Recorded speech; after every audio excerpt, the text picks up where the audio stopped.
আজকে হবে দই চিড়ে, এখানে পান্তা ভাত, এই যে পাটালি গুড়, এখানে দই চিড়ে আমার, এটা ছেলের। বন্ধুরা অনেক গরম পড়েছে, দই চিড়ে খাওয়া হবে আর পান্তা ভাত। আর এই যে গাছের পাকা আম,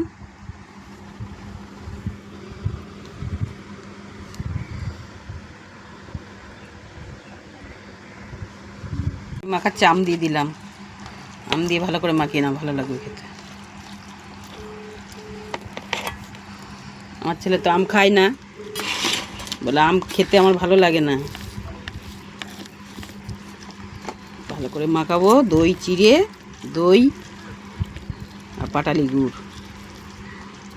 পাটালি গুড়টা দেখো বন্ধুরা, কে খেয়েছে কমেন্ট করো। তাল পাটালি বলে, তাল পাটালি, তাল পাটালি একটাই পাটালি হয়, আর কোনো পাটালি তো হয় না। কেন খেজুর গুড় হয় না? খেজুর গুড়ে পাটালি হয় দেখি। ঠিক আছে, এগুলো দিয়েই খাবো, শরীরেও ঠান্ডা থাকবে, মনও ঠান্ডা থাকবে। প্রচুর গরম, খেয়ে দেখি একটু।